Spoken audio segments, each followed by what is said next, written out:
Hello, everyone. Welcome back to an episode of Breaking the Cycles. I am your host, Cece, your co host, Lazina, who is Me. my mom, and our wonderful friend, Cece. My goodness, what is going on with me today?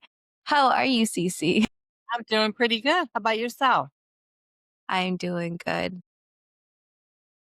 Yeah, I think I'm doing good today. I don't know. Today's been a little off. I can see it.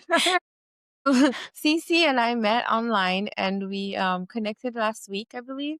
And we had the conversation about relationship. And so you said you are the Doya of relationship building.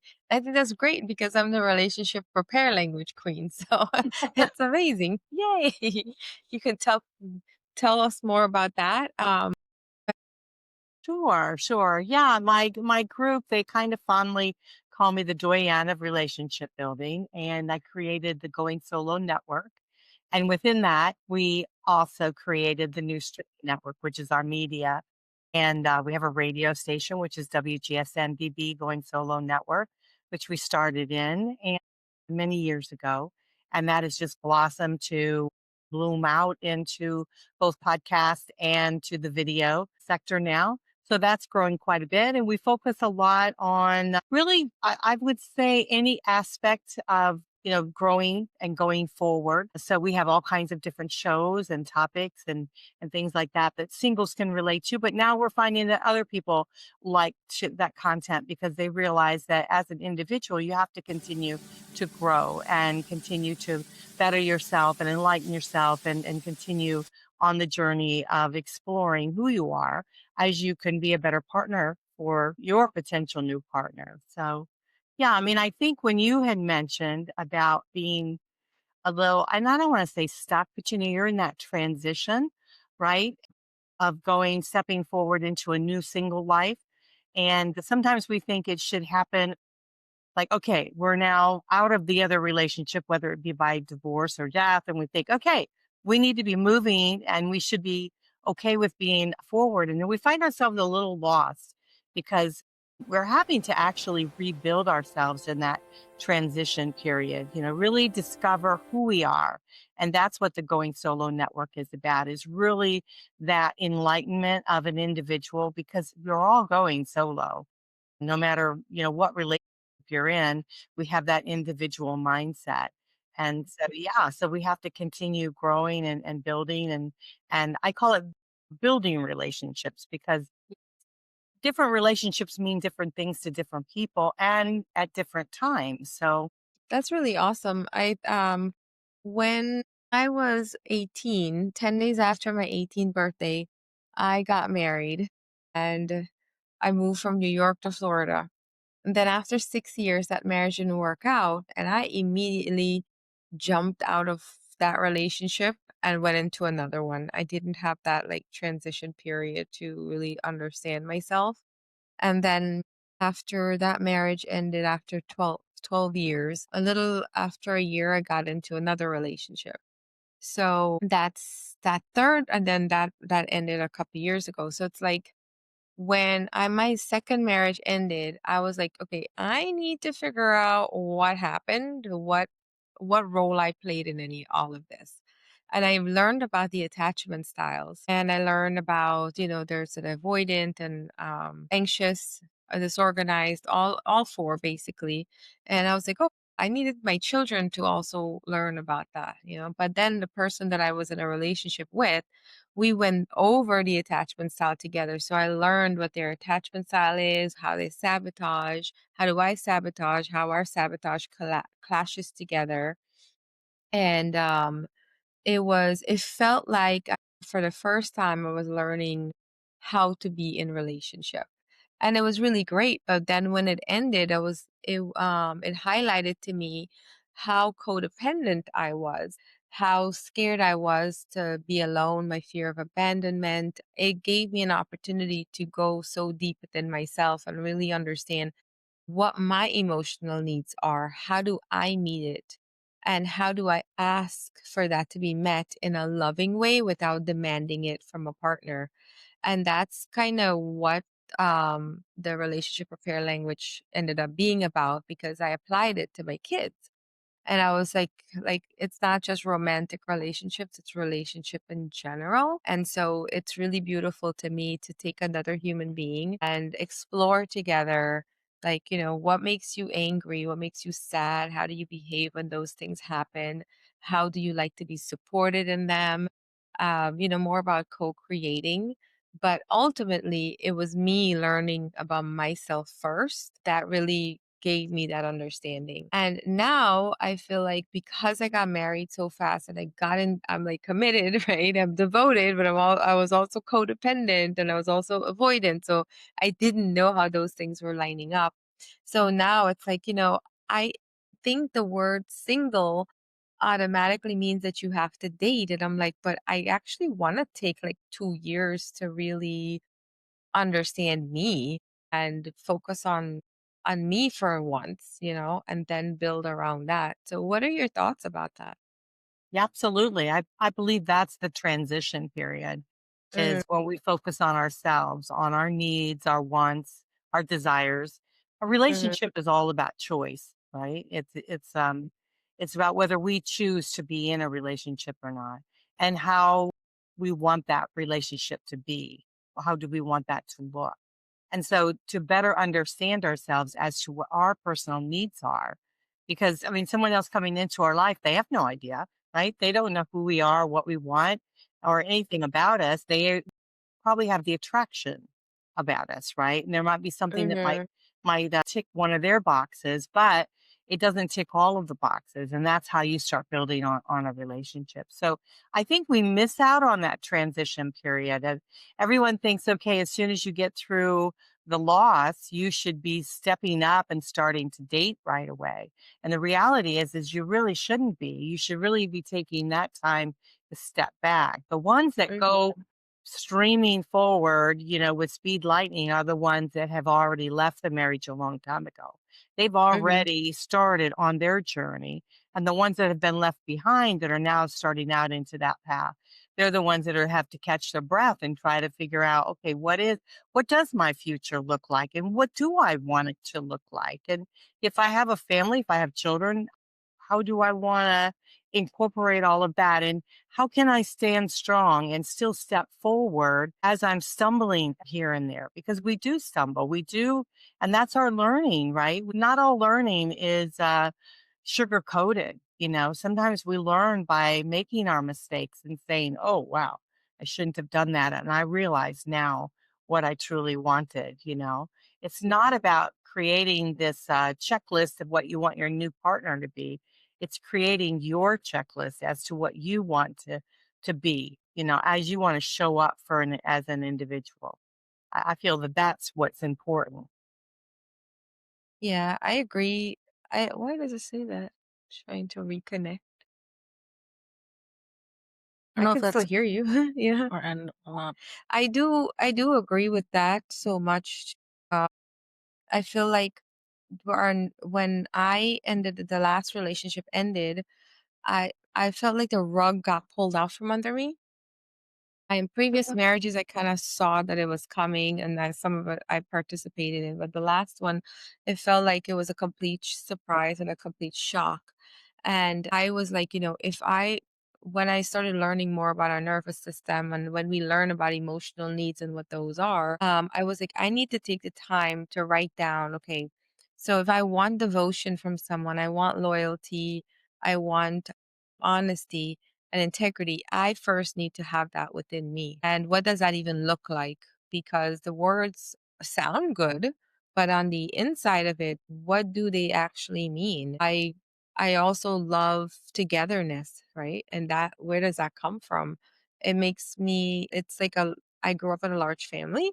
So I love to be important. I love to be significant. I love to have that community. So connection is important to me. And if I'm going to choose to be with someone new who may not value connection, then I'm not going to get my needs met. And am I going to punish them for that because they also had an upbringing? Maybe they had a big family and they didn't like it, you know? Right. And that, those are like some deeper things that I try to cultivate within myself. Because and then I'm also learning, like, I was looking for love outside of myself when it was there within me. So it's like being able to bring that in and bring that tenderness within has helped so much. And I didn't realize how much mother and father wound play into that at all. So Yeah. I you mean, know, we think we're going to have a relationship, right, with someone. We think that's going to solve our problem. But the reality is our problems still are there. And so we have to solve those problems first. We have to truly understand, what it is. And I think we talked, I believe too, previously, we talked about patterns, right? We have to start understanding the patterns in our lives. And like you, I have in the same boat. I have been married 3 times. I was married right out of high school. And, and I was happy. I thought I was happy. Everything was good. And then the relationship turned drastically scary. And so, then I felt I had to leave that marriage. And I was about 10, almost 10 years in, nine something, almost 10 years in. And then I right away met someone else and we hit it off and everything was great. Little did I know that he was an alcoholic. And, 5 years down the road, I realized, and after another child, I didn't want that in my life. I actually made a choice that I did not want my son to be raised like that. There again, I, took the step to move forward. And then I met the next guy, right? And so I was right into that relationship. And there was many, many years that was actually a very good relationship. We were married for 18 years. But I realized the pattern. I realized that man that I had married was very, very similar to the first man I had married. Their thought pattern and the way they viewed relationships was very much the same. And I was lost. I felt like I was lost within that and no one really understood where I was. Where did I begin and where did I end, because I was so into the family and all of that. And then it was, the relationship just unfortunately it just didn't last. And yeah, so then I find myself here, in the latter part of my life. I was 50 when I got divorced and I was like, what am I going to do? What am I going to do personally? What am I going to do relationship wise? What am I going to do? How am I going to survive? Because I basically had nothing out of the relationship but yeah. bills. And, so life was, Funny how that happens. yeah, my life was turned upside down. And there's a million and one people out there that have had the same story. They have the same journey, and they're lost and to try to figure out what it is. And that's why I think we miss out on this transition part, because this transition part that we're embarking on, that we're moving through, it's really one of the scariest times in our lives. But if we take it slowly and we work towards what it is that we truly want in life, it will be one of the most beautiful times of their life, because it's an awareness, right? That we are allowing ourselves to step forward and create this new environment that we want. And it's not going to be perfect. I think there's things that we experience within that transition that we say, I don't think I want this in my life. And we'll have relationships in and out, as we continue to relationship build. And we'll realize that when some relationships are really good, they stay. And when they're not, that we learn something from them. That's what I think people miss out on, is what you need to take with you when a relationship doesn't work. Like, let's say you start dating someone and maybe you even date them a few months and it doesn't work out. And some people are so distraught over that because they thought, oh, that was the end all. Well, the reality is that was supposed to teach you something. So step back and say, what have I learned? And out of all my relationships that I have been in, and I haven't really been in a great deal of them because I got married right out of high school. I only had 3 men in my life. I mean, till I got 50, till I got 50. So I really didn't have the experience that a lot of people have when they're younger. So I was then starting to learn about myself and learn about the differences in personality, differences in people, the differences of what our economy is and how we can survive. It was just a whole learning curve there for me. So rather than thinking that, that it was just really awful, I started turning and flipping the coin and saying, you know what? This is truly a great experience. What am I going to learn from this? And when I started doing that, I started realizing that even when things didn't work out quite like I had hoped they would, I was able to take away something good about it because I said, okay, the next relationship, I'm going to tackle it this way. I'm going to do this way. I'm going to be stronger for myself, and step up to the plate. So we have a choice in life. So yeah, let's make the best of it as we move forward. Yeah. No, I was thinking too, because when I how do I even describe this? So I was like 18 when I left my house, and I had like split from my family, but I had moved in with my then boyfriend, and it was the most toxic relationship possible.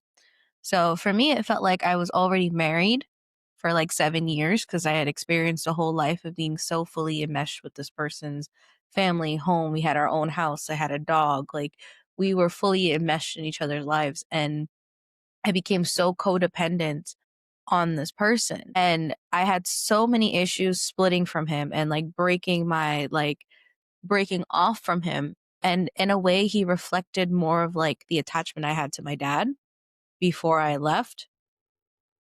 Um, all my relationships mimicked one of my like core parental wounds, whether it was my mother wound or my father wound. Either I was stepping in to be my dad in the relationship or I was stepping in to be like my mom in the relationship.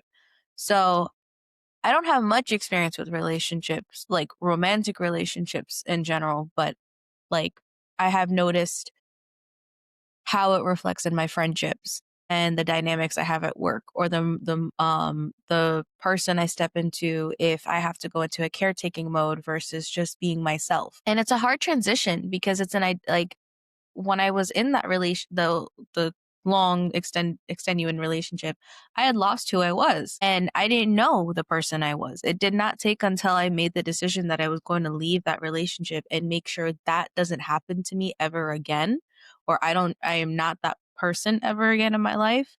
I had to sit with myself and face the darkest thoughts, the darkest shames that I've had from even accepting being in that type of relationship. To now, where if I see something where I'm getting triggered or this person's reminding me, usually my partner will remind me of like my father, but the good parts of my father, the parts that I really did like. And if there's things that like remind me of the negatives, I sit with myself and I'm like, okay, what is this trying to teach me? What am I allowing to bother me? Or what emotion is coming up for me to have to take a look at it to see what's going on? And I don't think many people really do that. It's just like, oh, you're triggering me, so you need to leave my life. Versus I try to figure out like what's wrong. Like, why am I reacting the way I am? Why are you reacting the way you are? Why is this not working out? And if I can't figure out why it's not working out, most of the time I can because I have a pretty good sense of intuition of why it's not working out. But for the most part, it became a lot easier for me to know when it was me that was making this decision or whether it was my fear making the decision of the relationship. And what I like about your transition, because you were left and I understood why, and I had to give you the chance to take your time and rebuild. But it was like that was the biggest step in breaking. This is why the podcast came about, calling Breaking Cycles, because I was like, I had so much patterns, generational trauma that I was carrying, and it ended up affecting Tasia. So it was like now it became very obvious. Like, okay, how did I contribute to this? How did I affect her? And how is it going to be different? So for to be able to know that she's able to introspect, and most of the times whenever we do get up, somebody can behave a way that's upsetting, true, and we have every right to be in a healthy relationship with ourselves and not accept that.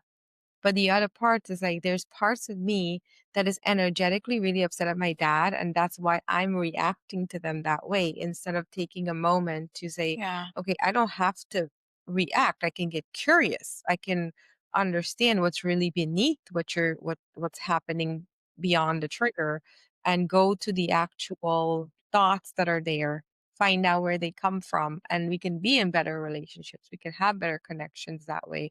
So it's nice that, and we go to an inner child workshop every 2 months. So it's like we get a chance to really look and see how we're showing up in relationships. Are we self-sabotaging our own self? Are we self-abandoning? Or are we open to connection for connection, not because of a wound or an idea or a limiting belief that started since we were 7 years old and we didn't know that that's who's running the show as an adult.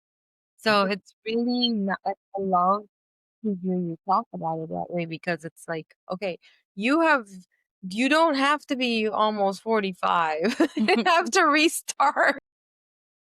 I mean, you can go in with like, okay, this is going to be lessons and lessons, and make it what you want. And and heal and go with the healthy way, versus like I'm not carrying any shame about it. I'm glad that I have the opportunity to look at myself now. But before, I was just going into a relationship because I was lonely, and not because I really truly wanted a partner that could add value to me. We can exchange value with each other. We can grow together. We can have emotional intimacy, intellectual intimacy. We can truly learn about what it takes to, to just travel and on the journey, be in the same car and drive down the road. Right, right. Yeah, no, I totally get that. I mean, a lot of times we're with someone or we start a relationship with someone because it's familiar. There's something about them that we have this familiar feeling, right? And a lot of times it's not really what we want. That's good for us. It's healthy for us. And so we sometimes have to think about that. I've come from a very abusive background, and I found that sometimes I'm not necessarily saying physical either. It could be emotional, emotional abuse. And so you're very familiar with someone when they talk to you a certain way or yell at you or, raise their voice or whatever like that. You don't really flinch because you're familiar with that. Doesn't mean that that's what you need to take with you. You know. So Exactly. yeah, so you have to start understanding that just because something becomes familiar doesn't necessarily mean that it's good for you, and that you have the right within yourself to say, I don't think I really want that. And I know that Hmm. I dated someone and that's what I said to them when I broke up. I said, I'm sorry, I think you're a great guy. You're just not my person and you're not what I'm looking for. And so you just have to be able to do that, and you feel quite empowered when you're making your own decisions, right or wrong. We have to understand that sometimes when we do make decisions and then we find ourselves alone and we're like, oh gosh, I was really hoping I'd have someone to go the holidays with, and spend time with and things like that. So you feel kind of sad about that, but I would much rather be with the right person than with the wrong person. So yeah. I relate because I came from thinking that I was with the right person and that I was having these holidays, and it really wasn't the right person. And I love the fact that I took a good year to myself, and like I just focused on what I wanted, what I aspire to have in a partner. One of my therapist, she gave me this really good exercise to do, and it was like, write down all the traits that you liked in your last relationship, and then write down all the traits you want in your future relationship. If there's something that compromises, take it off and find something new, because then what you're looking for in your partner is a better version of you. And what I got out from that is that I really want my partner, and like the man I'm with right now is amazing. I love him. He's He pretty cute. I like him a lot. I approve. Orly, I approve. and he's like a mirrored version of me. And we've lived very scary, eerily scarily, like similar childhoods to the same, like we're very similar in the way that we think, but also we have the same comfort level of being able to talk to each other. And that wasn't something I had in any of my other relationships. To me, to be in relationship was scary because it felt like it was it was a choice that was taken from me, that anything that I do in this relationship will somehow come back at me. And that was just me also realizing that as a kid, my relationship with my mom or with you was very hot and cold. It was very like, okay, I'm going to give you love one moment and the next moment's going to be taken away. And with my dad, my biological father gave up on me, but like my stepdad, it was very confusing, especially like physical touch was actually a grooming tactic for him. And for me, now Mhm. know understanding how I am around physical affection, it makes sense why in my other relationships, whenever there was any sort of physical affection, I would immediately shut down because I wouldn't know how to actually process if it was good touch or bad touch. And now I'm in a long distance relationship and I love it because I get very overwhelmed when it comes to touch and like physical affection, where this one will ask for This cuddles one. and I would be like, no, nope. Cuddle with your mommy. And then I'll go up to her on days when she knows that I like, you'll know when I'm literally feeling it when I'm like, Mom, can I have a hug? Mhm. Because I don't ever really go for physical affection. I don't ever really go for like, hey, this is what I need right now. And I like, it was very hard to transition into actually understanding where my physical touch, my feelings surrounding physical touch came from. And today I had a really good realization too, because I was sitting there and I was like, I used to be so attracted to like different types of physical forms, and now it has to be so like it has to be so hopeful, loving, gentle. I don't like to be grabbed. I don't like to be like forced into anything. It's such a loving energy that I have now, and it was really because it was touch was so confusing for me when I was a kid or a teenager, because kid and teenager, but same thing. Like now I get to really enjoy and be grateful and present for it and actually like know when my boundaries are, know when it becomes too much and not have such a big reaction towards my triggers. So, Yeah. I mean, I love watching you into a different version of yourself, but just becoming more you.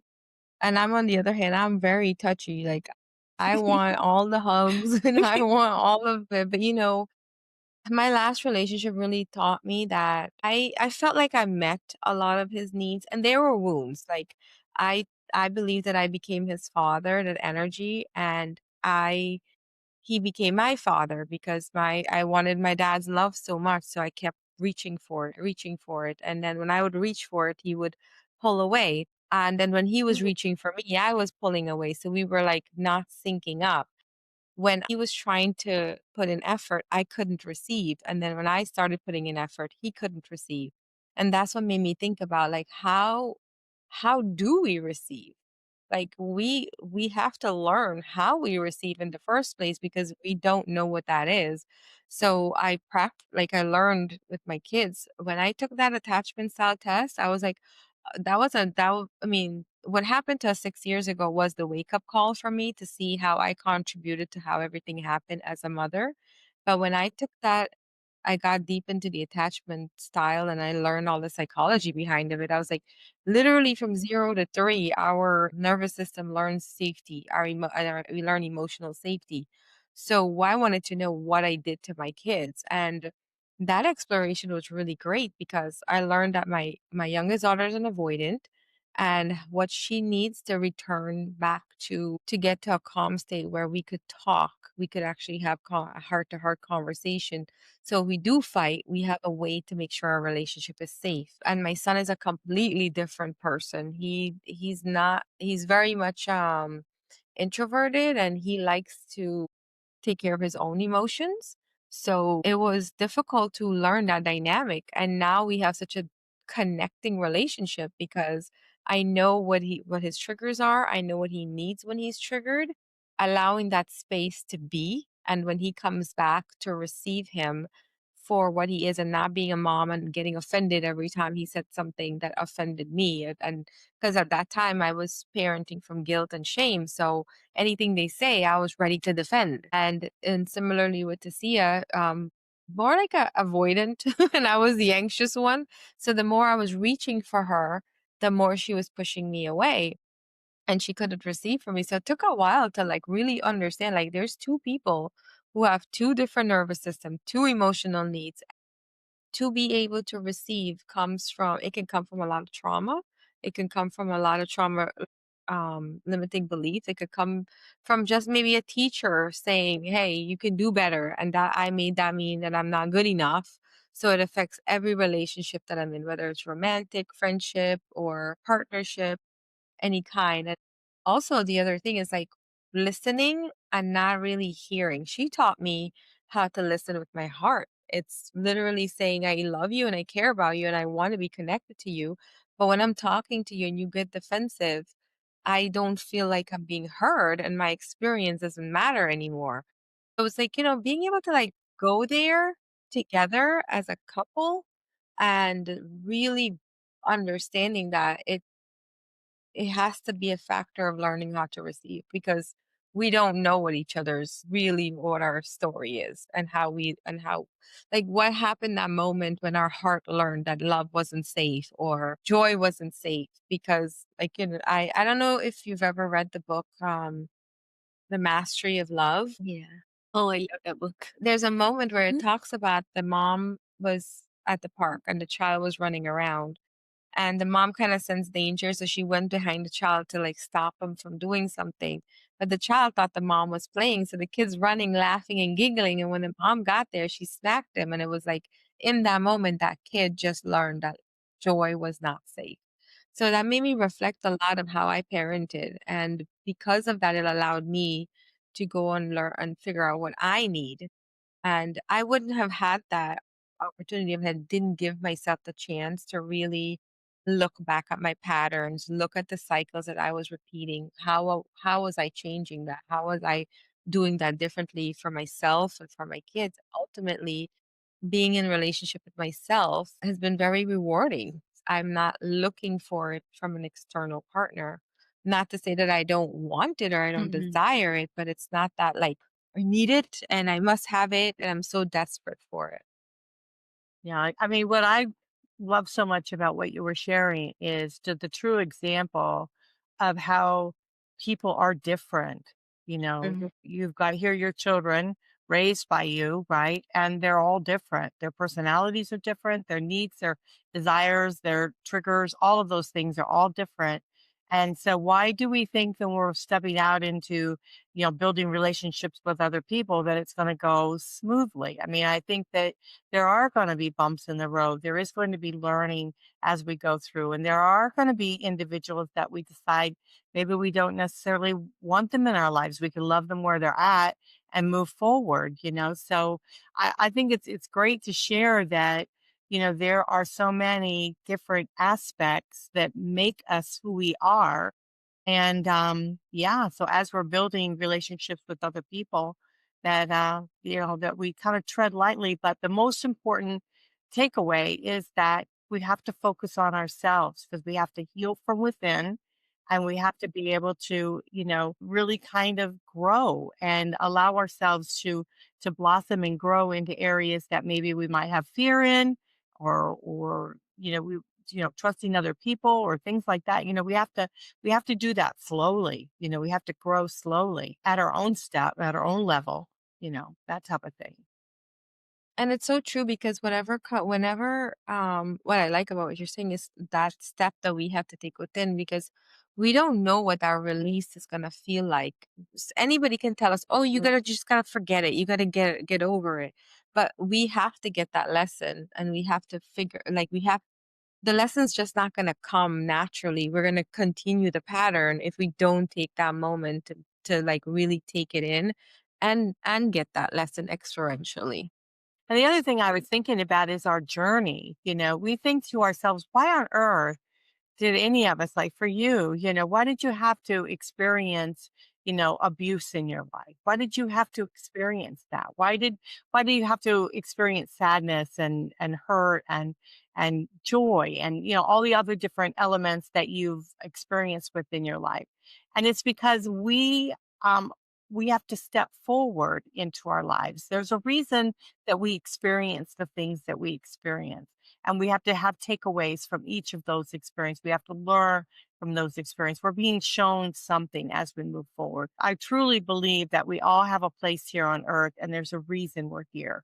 and you're doing this show, breaking the cycles. Why are you doing it? Why are you opening yourselves up and sharing to the world, what's happened to you in the past and how you've felt and how you've surfaced and how you've learned and how you're moving forward? Is because you have a journey to expose this to the world, to let people know, because those that are experiencing the same thing that you've experienced or are experiencing, they have a hope that they can move through to the other side. So yeah, so we have a journey. We have an obligation in life to be able to walk our walk, and we have to learn as we grow to be able to do that successfully. And to add to what you're saying, because I love that. It's hard to say it's such a beautiful journey because on the one side of it, it doesn't feel like it, but when you're on the other side, it's like, oh, that's what I was supposed to do this whole time. I remember now. And I Yeah. was given this life, so I chose it actually. So it's um it's one of those things where we, each of us, every single one of us, has that breakthrough that happens. And that breakthrough is so unique. It is not like anybody else's breakthrough. And whatever is in it is what makes other people see it because it's coming from that unique individual. And that's what I love about meeting people and learning about them, because I get to see what their special thing is, what their Eunice is. It's so, so beautiful. Now, Cece, before we run out of time, you mentioned you mentioned about the network, the media stuff that you do. Give us a little example. So for Cece and I, right? Say we were to say, Cece, what is it? How can you help us with what it is that you're doing? Well, what we've done is we've established, through the Going Solo Network, the new streaming network, which is actually both radio, podcast, and video. And then we've realized that as I'm moving forward in my life, I've realized I need a market, get out there, and there's other people doing the same thing. But we have a target market, and those out there that know anything about marketing would understand that. And so we have those that really do tune in to our type of we have both, relationship loss, relationship building. We have, of course, that transition into dating. We've got dating shows. We have fun shows like some cooking shows and various different things like that. A lot of inspiration. We have an attorney, Jason Weiss. He also brings on other attorneys on and talks about that. We have business shows because a lot of us, as we step forward in our lives, we have to create our own business and figure out how we're going to support ourselves as we move forward. And we want to learn how to do that. And so we have all these array of different shows on there. And I realized that, no one was marketing me when I first started. And I thought, well, let's get together and we'll, as a group, let's put all of our shows together. We'll distribute our shows. So we're on, like 40, 50, I don't know how many networks now. And so we start out we do live shows, we do pre-recorded shows and then stream them. Streaming is a big thing now. And so then we do that. We drop them down into the pod. We distribute them to the radio. We have our own radio station. We've got several radio stations that actually pick up our stream and stream our shows. Like for instance, one of our video shows was on a different network, on someone else's network. And last year, for just a couple months, they hit 1 million views. So their content is needed, desired, people are listening, and we want to be able to have that good content out there. So that's basically what we do in a nutshell. Love to have your show. I would love to have your show on our network. You can still do whatever you do normally, and you can give it to us, and we can play it on our network. We do charge a small fee for that. I try to keep the cost down because really our goal is to get the content out there to as many people that need to listen to it, that need to hear it. And we learn in many different ways. We learn visually, we learn auto, and then we also, publication. And so this year, 26, we want to try to develop more publications and blogs and things like that to help those that like to read and learn that way. So yeah. That's awesome because I do agree with the marketing thing, right? It's like content is king. And what's the best way to have your content out there than to actually be who are you? What do you do? How do you Mhm. help people? How can you show up different, whatever it is that's needed, being in front of people and being able to talk and bringing other people too, right? Sharing that space of connection. um, I think that's what I love about my networking event. Be able to, like, how do you want to thrive in business? What do you need? There's a wealth of support, but being able to speak on video and people hearing from someone, it's your credibility. It's you. It's what you know and your knowledge and how you are you. When it comes to this kind of work, I say this kind of work is more, if we were in service-based work, then we were needed. We would have a website. People would be like, okay, do they have the licenses? This and this. I'm gonna go with them because they check up all the boxes. But when it comes to this coaching and media, people have to know us. They have to see who we are and resonate with that. So I'm glad that you shared that. Thank you very much. I like to know more about what's out there because I never know what I don't know. Mhm. So it's good to, just hear it, like actually hear it. It's not somebody in LinkedIn messaging you, hey, I can get you 10,000 views in the next 5 days. And I'm like, I don't. Well, I don't look at the views. I know that they're important. I look at the content, making sure the content is good. And there's so many people out there that have a story, a journey they want to share. They want to help people. And so I would say the majority of our hosts, whatever it is their show's about, they've walked the walk. And so they totally understand. They've been in the trenches and they help people move through. So yeah, so the content is really important. So I think if anybody's got the content and they've got a good story, a good way about sharing, yeah, I mean, I think it needs to be out there. It needs to be shared. And I'd love to be able to connect with those that are interested in doing it. So we've done more of the distribution end of it. So yeah. Yeah, I'm definitely gonna talk to my friend Austin because he has such great ideas Oh for my a God, dating Austin. show. So it's gonna be awesome. But yeah, him and I are partnering a little bit later on in next year. Well, soon, coming soon. We're only like two weeks away from the end of the That's month. weird. Cece, thank you so much for coming on to this episode. I really appreciate your presence and your voice and your story. What you do is good, and I couldn't have.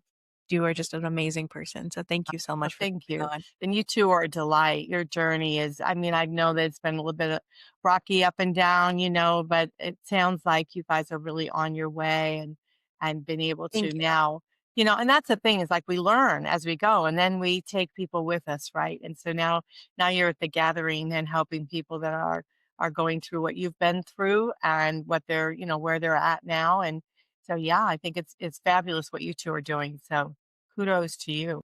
Thank you. I receive. Do we have any other additional closing remarks? I mean, for me, I love the conversation about relationship and being able to hear different aspects of it and dive a little deeper. So I truly appreciate the conversation. That's why last week I was like, oh no, Tasia has to be on here. We have to talk together. Thank Yeah. you for that. I think for me, it's like really understanding that where you're at now is not, it's not where you were, nor where you're going to be. And so we really have to propel ourselves to move forward into the future and truly understand what it is that works for us as individuals. And I think if we do that, we rise our vibration rises, we attract other people into our lives at the same level that we're at, and we can continue on having a wonderful, beautiful life. It's all about the journey, and let's surround ourselves with a community that really truly we fit in, that we can move forward and help each other move forward. So absolutely. Absolutely. I love beautiful message. I love it. I think my only closing remark is that no matter how old you are, no matter what phase of life you are in, no matter who you are worthy of a loving, healthy relationship with not only you, but with everyone else around you. Absolutely. Wonderful. That's beautifully said. Staring at me weird, guys. In case you guys can't see the video, she's staring at me weird. Proud of you. I received it lovingly. Thank you. Thank you guys for Oh, Yeah. wait. Cece, where can people reach out to you? Yeah, that's Well, right. my Yeah. personal website is goingsolonetwork.com, and the media is all on newstreamingnetwork.com. Radio stations, WGSN-DB, Going Solo Network, and my email is goingsolonetwork@gmail.com. So I answer my emails completely. No one else does, so you can send me an email, goingsolonetwork@gmail.com. Thank you. Her Yay. information will be in the description as usual. Now, thank you guys for tuning in to another episode of Breaking the Cycles. If this episode resonated with you, please make sure you like, subscribe, share. You already know what to do. But thank you. I appreciate you guys. Bye.